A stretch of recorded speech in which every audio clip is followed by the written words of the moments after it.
안녕하세요. 여러분들을 오랜만에 이렇게 영상으로 뵙습니다. 오늘 2020년 11월 8일은 아브라함 카이퍼가 100년 전에 소천한 그 날입니다. 딱 100년 전 1921년 11월 8일에 아브라함 카이퍼는 주님의 부르심을 받아 이 세상을 떠나갔습니다. 1937년 10월 29일 생인데 1921년 11월 8일에 소천했으니까 만 83세를 살고 갔습니다. 헤르만 바빙크가 그보다 불과 8개월, 9개월쯤 뒤인 1921년 7월 29일에 67세로 소천하는 걸 생각하면 카이퍼는 그래도 당시 100년 전에 장수의 복을 누린 것으로 생각할 수가 있겠습니다. 오늘 영상에 이미지 한 장만 이렇게 첨부했는데요. 왼쪽에 보면 노경의 카이퍼의 모습이죠. 노년의 카이퍼의 모습입니다. 그 다음에 이제 책인데 좀 누렇게 좀 떴죠. 1921년 깜번 소재 꽃그사에서 나온 그 카이퍼의 딸들 헨리 에테와 요한나 카이퍼가 쓴 그 아브라함 카이퍼 박사의 그 생애 그 저녁 레이펀스 아본트니까 생애 저녁, 그러니까 이제 만년의 이제 죽음의 뭐 그런 임시 그런 이제 상황들을 기록을 하고 있습니다. 오늘 아침에 보니까 에딘버러의 에글린턴 박사가 이 책 가운데 카이퍼의 그 마지막 그 소천일에 대한 부분을 영어로 번역을 한 것을 보았습니다. 관심 있는 분들은 블로그 글을 찾아서 읽어보시기를 바라고요. 아무튼 이 카이퍼의 부인 요 스카이는 아마 1899년에 먼저 소천했을 겁니다. 그러니까 수상 재임기에도 카이퍼는 독신이었어요. 혼자 호랍이었습니다. 21년 가량을 혼자 살고 그렇게 이제 소천했는데 말년에 이제 병들었을 때 이 딸들이 또 옆에서 잘 돌봤기 때문에 저런 기록을 남길 수가 있었습니다. 요 정도 되는 책자입니다. 금방 소개한 책.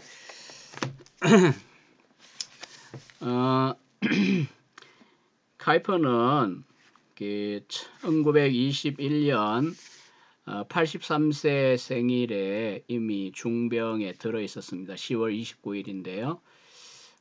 다시 이제 제가 9년 전에 공역 출간한 이 프람스마의 책 그리스도가 왕이 되게 하라, 아브라함 카이퍼의 생애와 그의 시대라고 하는 전기, 뭐 지금 생각해도 상당히 쉽고 또 흥미로운, 그러면서도 카이퍼 전문가인 프람스마의 작품이기 때문에 이 평전은 입문서로서 여전히 좋습니다. 아무튼 이 361페이지 이하에 보면 마지막 그 임종에 대한 부분이 있는데요. 카이퍼는 11월 8일에 하나님의 부르심을 받습니다. 오늘이죠. 카이퍼의 가까운 친구였던 이덴 뷰르흐가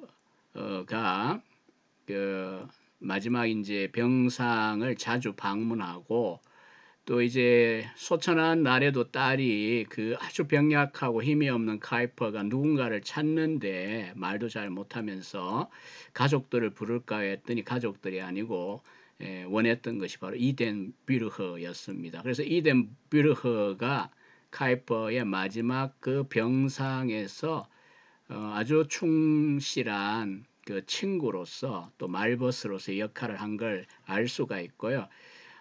뭐 식민지 장관도 하고 이런 분이에요. 이덴 뷰르가 나중에 이제 더 스탄다르트지에 카이퍼의 이제 임종 이후에 글을 기고한 게 있습니다. 좀 읽어드리면요.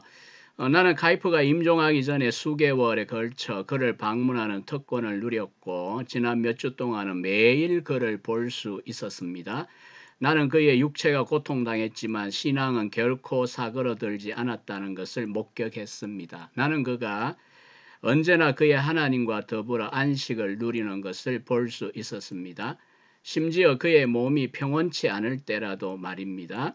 수주 동안 카이퍼는 그가 그렇게 갈망하던 하늘나라로 가는 시간이 오기를 기다렸습니다. 그리스도와 함께함이 그에게 있어서 최고의 것이었습니다.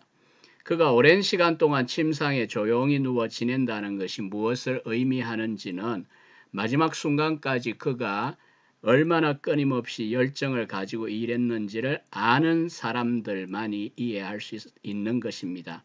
카이프는 노경에 이르기까지 힘이 있는 동안에는 엄청나게 많은 일들을 정확하게 엄밀하게 시간 계산해 가면서 일을 했던 사람입니다. 그 이야기를 지금 이든 뷰르가 한 거고요. 그의 신앙은 항상 분명하게 남아 있었는데 그는 병상에서 그를 간호하던 사람들에게 오히려 신앙의 확신을 주었습니다. 그는 대화 중에 그의 많은 동료 신자들에 대한 변함없는 사랑을 여러 차례 언급한 적이 있었습니다. 우리 사람들이라고 하는 이 표현은 그가 주로 사용하던 명칭이었습니다. 나는 하나님의 은혜로 그가 가진 모든 것이 그들에게 의미가 있었다는 사실로 감사했습니다. 임종이 가까워오자 카이퍼는 하나님이 그의 피난처시며 힘이시며 환난 중에 도움이시라는 사실을 그들 자기를 따르던 그 우리 사람들 그 모두에게 전달해 주기를 원했습니다. 그리고 그는 우리 곁을 떠나갔습니다. 그가 우리 가운데서 늘 그러했던 것처럼 그의 하나님의 은혜와 능력 안에서 영광을 돌리면서 이렇게 표현을 했고요. 카이퍼는 제가 페이스북에도 카이퍼 장례 당일 편집 영상, 물론 뭐 무성 영상입니다. 소리는 없어요. 한 3분 정도 되는 그런 영상을 올려놓은 게 있는데 유튜브에 찾아보면 있으실 거예요. 신기하게도 포르투갈어를 사용하는 유튜버가 어떻게 올렸더라고요. 그 당시에 참 뭐 아쉽긴 하지만 그래도 뭐 그 당시 장례식의 편린을 좀 볼 수가 있습니다. 장례식은 아주 국가적인 예우를 다해서 치루어졌습니다. 수상을 또 지냈기 때문이기도 하고 또 자유대학교 설립자기도 하고 뭐 여러 가지 방면에서 그를 추종하는 무리들이 많았기 때문에 장례식 장면은 굉장히 뭐 거창해 보입니다.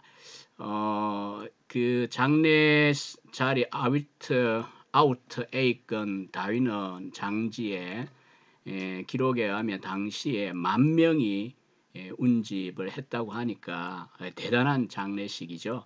그러나 카이퍼 박사의 그 묘비에는 굉장히 심플하게 글귀가 되어 있습니다. 카이퍼 박사 1837년 10월 29일에 태어나다. 예수님 품 안에서 잠들다 1920년 11월 8일이라고 되어 있습니다. 이렇게 이제 11월 12일에 장례식을 치렀고요.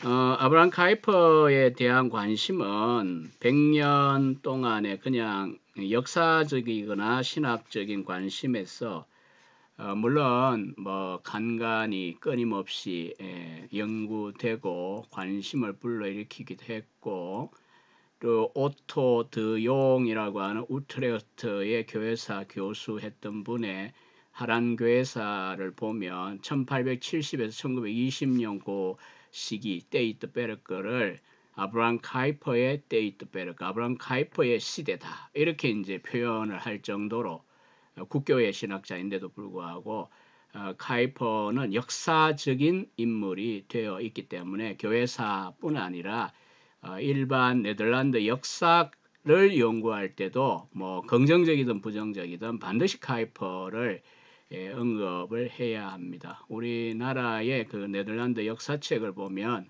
뭐 한 권 나와 있습니다만은 꾀이퍼라고 하는 발음을 꾀이퍼르라고 발음을 표기를 해서 아마 독자들이 많이 났을 것 같은데요. 물론 하란에서도 뭐 엄격하게 발음한다면 까이퍼르 뭐 이렇게 강하게 발음해야 되지만 워낙 이제 영어권이나 우리가 알고 있는 카이퍼라는 발음이 네덜란드 사람들도 어느 정도 국제 학술대회도 하기 때문에 수용하는 그런 분위기인 것 같습니다. 아무튼 이 역사적 인물이기 때문에 늘 관심 또 혹은 다큐멘터리의 대상이 되기도 했고요. 특별히 이제 20세기 말 21세기 초반에 영어권에서 카이퍼와 바빙크에 대한 관심이 상당히 많이 부응했죠. 특히 바빙크는 개혁교의학의 영역본이 완간되면서 2008년 또 이제 그 외에 다른 작품들이 나오고 연구서들이 나오고 이런 이제 붐이 일어났고요. 또 우리 한국도 영어 번역과 관계없이 화란어에서 직역된 개혁교의학이 2011년에 출간되면서 바빙크에 대한 연구가 활성화가 되어졌습니다. 그리고 카이퍼에 대한 렉삼 프레스의 12권에 달하는 그 두툼한 바빙크의 대작들 영역 작업이 이제 거의 끝을 내었습니다. 12권인데 방대한 작품들입니다. 왕을 위하여 3권, 뭐 일반 은총론 3권 이런 것들은 영어로 소개된 적이 없었는데 엄청난 기획을 했고 드디어 이제 완간에 이르게 되는데 뭐 이런 노력들 또 이제 프린스턴 신학교가 그래도 1898년에 명예의 법학 박사도 주고 또 이제 카이퍼가 칼빈주의 강연이라고 하는 그 LP 스톤 강좌도 했기 때문에 1898년 100주년 하면서부터 카이퍼 연구소를 세우고 자료들을 구비하고 그것을 디지털화하면서 엄청난 지금 카이퍼에 대한 연구의 가능성을 열어놓은 것이 영어권의 지금 모습이고요. 또 이게 역설적으로 네덜란드의 신학계에 상당히 도전을 주었다고 볼 수 있습니다. 제가 90년대의 상황에서는 그다지 카이퍼나 바빙크가 현대 화랑 개혁주의 안에 센세이셔널하다 이렇게 느껴지지는 않았습니다. 공부할 때 그냥 그들의 조상이고 또 간과할 수 없다라고 하는 건 인정하고 읽고 토론하긴 하지만 이렇게 센세이셔널 하진 않았습니다. 그러나 이제 영어권이나 한국이라든지 뭐 심지어는 현재는 포르투갈어나 또 스페인어 이런 또 중국어 이런 걸들도 카이퍼 바빙크가 소개되고 이러니까 오히려 이제 본국에서 상당히 신학자들이 어쩌면 그 영향을 받게 되지 않았을까 그런 생각을 해보게 됩니다. 그래서 많이 분발하는 모습을 지난 한 20여 년 동안 멀리서는 지켜보고 있습니다. 아무튼 오늘 카이퍼 소천 100주년인데 이 프람스마가 쓴 이 전기를 보면 마지막 367페이지가 끝인데 이 프람스만은 제가 생각할 땐 상당히 카이퍼리안이고 카이퍼를 굉장히 좋아한 것 같아요. 카이퍼리안이어도 상당히 비판적 측면을 이야기하면서 이제 카이퍼의 장점을 강조하는 이런 이제 사람도 있는데 이 프람스만은 굉장히 카이퍼에 대하여 존경하는 마음을 갖고 있는 학자인 것 같습니다. 마지막 그 문단에 이렇게 이야기해요. 카이퍼가 죽었을 때에 전국 각지에는 자유기독교 학교가 들어서 있었다. 신자들은 기독교적 원리들을 그들의 가정과 학교와 일터에서 실천하고 있었다. 기독교인 과학자들은 성경의 신앙은 시대에 뒤떨어진 것이 아니라 최신의 것임을 주장하고 있었다. 저는 이 공역을 했지만 이 마지막 프람스마의 문장은 놀랍습니다. 온 나라 전체가 새로워진 것이다. 이렇게 프람스만은 전기를 끝맺고 있습니다. 온 나라 전체가 새로워졌다. 물론 너무 지나치게 미화한 표현이라는 점, 과장법이라는 점은 누구나 다 인식할 겁니다. 그럼에도 불구하고 어떤 의미에서는 삶의 모든 영역에 그리스도의 주권을 따라 하나님의 신겨진 규례를 따라 개혁하고자 했고 기독교적 세계관의 관점에 따라서 학교든 가정이든 국가든 정치, 경제, 사회, 문화 모든 영역에서 왕 대신 그리스도를 위하여 살고자 했던 이 카이퍼의 그 강한 세계관적인 칼빈주의와 또 그 영향을 받은 무리들이 각 영역에서 분투 노력하고 가져온 그 결실들을 생각할 때 일면은 포괄성의 측면에서는 맞다라고 하는 생각을 하게 되어집니다. 저의 관심 자체가 이제 조직신학 쪽에 있다 보니까 사실 뭐 원하는 대로 모든 책을 읽고 연구만 할 수 없는 게 이 교수고 학자의 일이고 또 중간에 목회를 긴 시간 했기 때문에 목회자가 카이퍼에 푹 빠져 있기는 또 어려웠습니다. 그러나 어쨌든 제가 80년대 후반 나라가 민주화의 길에서 굉장히 캠퍼스조차도 체류탄 가스 휩싸여 있을 때에 절망하던 20대 초반에 한 이 대학생에게 이 아브라함 카이퍼 그 다음에 카이퍼리안들의 그 세계관 운동, 문화관 운동을 접하게 되었을 때에 저는 계몽이라고 하는 이것이 무엇인가를 깨닫게 되는 경험을 했습니다. 그래서 카이퍼는 당시 뭐 잘 알지도 못하고 그저 배워가는 철학도 신학을 하기 위해 철학을 하고 있던 철학도의 입장에서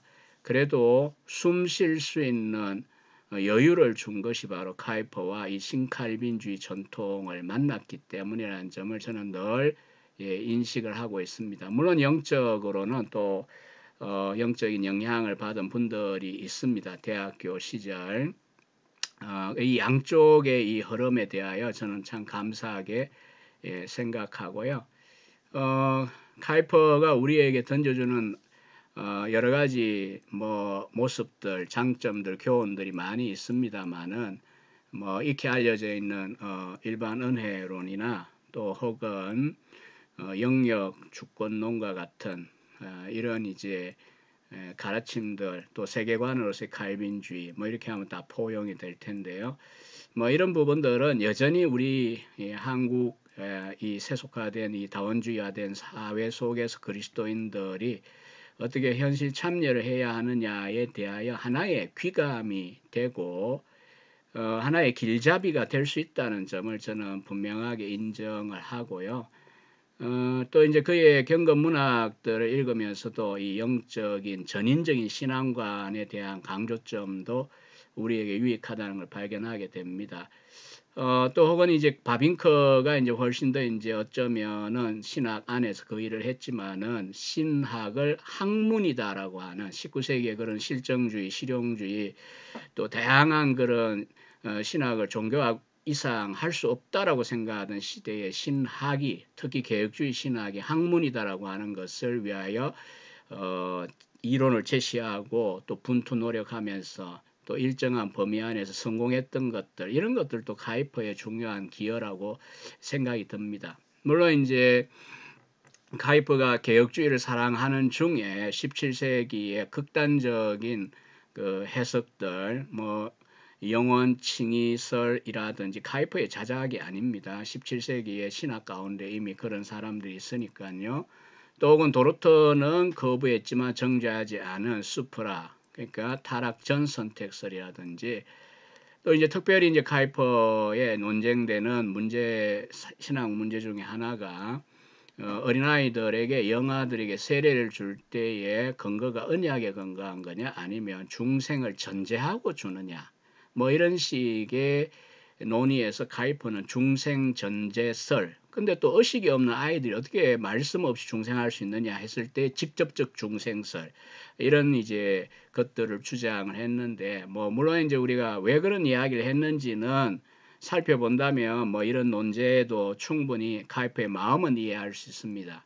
다만 이제 이런 이야기들이 개혁주의 안에 하나의 이제 원래 있었던 이야기들이고 해석의 하나의 이제 유형이다 이렇게 정도로 이야기할 때 1905년에 우트레흐트 화약이 그렇죠. 그러나 이제 이게 어느 정도 좀 진정케 할 수 있고 이 바빙크도 그 때문에 애를 많이 먹었습니다만은 다만 이제 1930년대 카이퍼 사후의 카이퍼 리안들 소위 카이퍼의 장남인 헤르마누스 카이퍼나 또 이제 바빙크 후임이지만 바빙크보다 카이퍼리안이었던 발렌테인 헵과 같은 사람들 또 총회의 지도적인 인사들 거기에 뭐 아버지 리덜보스, 얀 리덜보스 같은 사람도 들어 있습니다. 이런 분들은 이제 카이퍼적인 그런 해석을 견해 차이가 아니라 이거는 교리의 문제다 해서 신앙 고백적인 문서들과 동일하게 성격을 시키고 거기에 사인해야 목사와 신학 교수를 할 수 있다라고까지 전쟁 상황 중일 때 결정을 하면서 그렇게 동의할 수 없다고 하는 가스킬드나 흐레이다누스 같은 사람이 노 했을 때에 정직하고 그 다음에는 이제 면직을 시켜버리는 사건이 일어나죠. 그 결과 10만에 가까운 화랑개혁교회 안에 성도들이 또 많은 목회자들과 교인들이 화랑개혁교회를 떠나가게 됩니다. 이 사건 소위 해방이라고 하는 버프레이딩이라고 하는 이 사건 프레임 마킹이라고 하는 이 사건 이제 때문에 하란 개혁교회 카이퍼 바빙커가 속했던 그 개혁교회 안에 분명히 일면은 공동화 현상이 일어납니다. 왜냐하면 카이퍼나 스킬더와 흐레이다누스를 따라갔던 그 수많은 신학자들 아주 이 명철한 신학자들 목회자들 많이 있거든요. 그들이 함께 남아가지고 전쟁 이후에 화랑개혁교회를 견고하게 세워갈 수 있었다면 아마 1960년대 이래 화랑개혁교회 안에 일어난 여러 가지 문제점들 세속화라든지 여러 가지 문제점들을 대처하는데 그래도 힘이 되지 않았을까. 이건 뭐 저의 개인적인 예측이 아니라 학자들이 하는 이야기입니다. 물론 이 사건에 대해서는 당시의 총회장이었던 헤리세 베르카워 교수는 남은 생애 동안 늘 후회했고 공개적으로 참회도 했고 또 1990년에는 스킬더의 막내딸에게 막내딸과 화해의 악수도 하게 되고 이렇게 하죠. 그리고 마지막 95년 죽을 때까지도 베르카워는 1944년 총회에서 총회파가 그렇게 해서는 안 되었다라고 하는 사실을 분명하게 인정을 하곤 했습니다. 조금 이 부분에 대한 이야기가 좀 길어졌습니다만 다른 사실 스킬더와 관련된 이야기에서 자세하게 이야기돼야 될 부분인데 이제 카이퍼의 여러 가지 장점들 배울 만한 장점들 여전히 그의 전기나 그의 책들을 읽으면 특별히 클레이너 라이든 그 민초들을 향한 그 평생에 걸친 그 열정 또 봉사 수고들 정말 감동적입니다. 얼마 전에 기독교와 사회적 문제라고 하는 1891년 11월 9일 제1차 기독교 사회 그 콩그레스에서 카이퍼가 개회 연설한 강연문 두 번 정도 다시 제가 읽어보면서 참 가슴에 깊은 도전을 받는 시간을 가졌습니다. 그러니까 카이퍼는 굉장히 여러 가지로 존경하고 배울 만한 요소를 갖고 있는데 다만 이제 그도 결국은 부정적인 측면이 있다는 점을 이제 제가 이야기한다 보니까 이제 스킬더 7위권까지 가버렸는데 물론 그것도 이제 카이퍼가 아니라 카이퍼의 후예들이 저지른 역사적인 과오라고 할 수가 있겠고요. 아무튼 오늘 이제 아브라함 카이퍼의 소천 100주년 당일 뭐 세상 말로는 100주기라 이렇게 표현할 텐데 저는 뭐 그 단어가 별로 탐탁지 않아서 그냥 100주년 당일 이렇게 표현을 해보겠습니다. 한 번도 본 적도 없는 이런 먼 나라의 옛적 사람. 사실 이 카이퍼가 수상을 그만두고 난 다음에 아마 그 이준과 뭐 세 명의 열사였죠. 헤이거의 회의에 와서 이 조선에 이제 대하여 뭐 알리려고 하고 이렇게 했던 사건이 사실은 그 카이퍼가 살고 있던 그 헤이거고, 예, 그런 이제 우리와의 먼 이제 어떤 이 역사적인 그런 것이 있어요. 제가 언젠가 오래전에 읽은 기억에 의하면 당시에 아마 더 스탄다르트지에 아마 그때 그들의 아주 그 국가를 위한 그 충정에 의하여 뭐 죽고 이렇게 한 것들에 대한 기사가 난 것으로 제가 기억을 합니다. 카이퍼의 신문에. 아무튼 그 먼 나라 먼 시대의 이야기이지만 오늘 21세기에 이 복잡한 미로 속을 헤매고 있는 우리 한국 교회, 특별히 우리 개혁주의 진영에서 카이퍼가 전부는 아니지만 카이퍼는 결코 외면해서는 안 될 중요한 교훈들을 우리들에게 줄 수 있다는 점을 이 100주년 기념일에 다시 한번 기억하면서 이 영상을 마치려고 합니다. 감사합니다.